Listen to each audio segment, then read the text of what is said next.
Hello दोस्तों, नमस्कार। कैसे एक मिडिल क्लास लड़का जिसके पास खाने के लिए कुछ नहीं था, वे अपने सपनों को पूरा कैसे किया और एक सफल बिजनेसमैन बना और अपने गांव के बच्चों को मुफ्त में शिक्षा दिया और लोगों को कामयाब होना सिखाया, जिससे वह अपने देश और दुनिया भर में अपना नाम ऊंचा किया। चलिए प्रत्येक वीडियो की तरह इस वीडियो को शुरुआत करते हैं। एक गांव में एक छोटा सा लड़का रहता था जिसका नाम राहुल था। वह एक मिडिल क्लास फैमिली से था जिसकी आजीविका खेती पर निर्भर थी। राहुल पढ़ाई में बहुत तेज और होशियार था, लेकिन उसके मन में बड़े बड़े सपने थे। वह बड़ा आदमी बनकर दुनिया को जीतना चाहता था, लेकिन गांव के लोग राहुल को देखकर मुस्कुराते थे और कहते थे, अरे राहुल, तू तो बहुत बड़ा सोचता है, इतने छोटे से गांव से निकलकर तू क्या कर लेगा। लेकिन राहुल ने इस बात से कोई प्रभाव नहीं पड़ा। उसकी आंखें इस बात से नहीं डरी और वह जानता था कि उसके अंदर एक जुनून है जो उसे आगे बढ़ने के लिए प्रेरित करती है। राहुल ने अपनी पढ़ाई जारी रखी। उसने दिन रात मेहनत की, जिससे वह जानता था कि शिक्षा ही उसका एकमात्र हथियार है जिससे वह अपने सपनों को पूरा कर सकता है। उसके माता पिता ने भी उसका पूरा साथ दिया। उन्होंने अपने सपनों को दबाकर राहुल के सपनों को पूरा करने में साथ दिया। कॉलेज के दिनों में राहुल ने कई तरह के लोगों से मुलाकात की। उसने देखा कि दुनिया कितनी बड़ी है और कितने लोग अपने सपनों को पूरा करने के लिए कितनी मेहनत कर रहे हैं। इस बात ने उसके अंदर और भी आग लगा दी। वह और दृढ़ निश्चय हो गया था। कॉलेज के बाद राहुल एक बड़े शहर में चला गया नौकरी की तलाश में। शुरुआत में उसे बहुत मुश्किल हुई। कई बार तो ऐसा लगा कि हार मान लेनी चाहिए, लेकिन उसने हिम्मत नहीं हारी।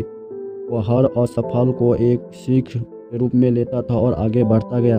आखिरकार उसकी मेहनत रंग लाई और उसे एक अच्छी कंपनी में जॉब मिल गई। लेकिन वह यही नहीं रुका। वह लगातार सीखता रहा, नए कौशल विकसित करता रहा। उसकी मेहनत और लगन ने उसे कंपनी में तेज़ी से आगे बढ़ाया। कुछ सालों बाद राहुल कंपनी के उच्च महत्वपूर्ण पद पर पहुंच गया था, जिससे उसके पास अधिक सैलरी आने लगे, जिससे वह एक सुंदर घर खरीदा था। लेकिन फिर भी वह संतुष्ट नहीं था। उसके मन में अब एक नया सपना था, अपना खुद का बिजनेस शुरू करना, जिसके कारण उसने नौकरी से इस्तीफा दे दिया और अपने सपनों को पूरा करने के लिए जुट गया। शुरुआत में उसने बहुत सारी चुनौतियों का सामना करना पड़ा, लेकिन राहुल ने हार नहीं मानी। उसने अपनी पूरी मेहनत और लगन से अपना काम करता रहा और धीरे धीरे उसका बिजनेस बढ़ने लगा। लोग उसकी प्रोडक्ट की गुणवत्ता और सेवा की प्रशंसा करने लगे। कुछ सालों में ही उसका बिजनेस देश के सबसे बड़े बिजनेसमैन में बन गया।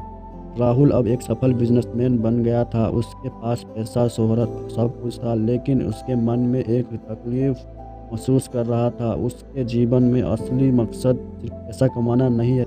उसने अपने बचपन के गांव जाना शुरू किया। वहां के बच्चों को पढ़ाने लगा। उन्होंने उनके सपनों को पूरा करना सिखाया। उसने अपने गांव में एक स्कूल बनवाया जिसमें गांव के बच्चों को बिना किसी फी के शिक्षा दी जाती थी।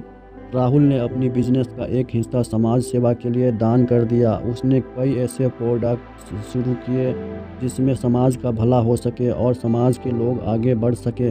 राहुल की कहानी धीरे धीरे पूरे देश में मशहूर हो ही गई। लोग उसे एक आदर्श व्यक्ति के रूप में देखने लगे। युवाओं के लिए वह प्रेरणा बन गया। राहुल ने अपने जीवन में कई किताबें लिखी जिसमें उसने अपने जीवन के अनुभवों को साझा किया। उसने लोगों को बताया कि कैसे बड़ी सोच और मेहनत से कोई भी अपने सपनों को पूरा कर सकता है। राहुल के जीवन की कहानी एक सबक है जो हमें बताती है कि सफलता के लिए ज़रूरी नहीं है कि आप एक बड़े शहर में रहें।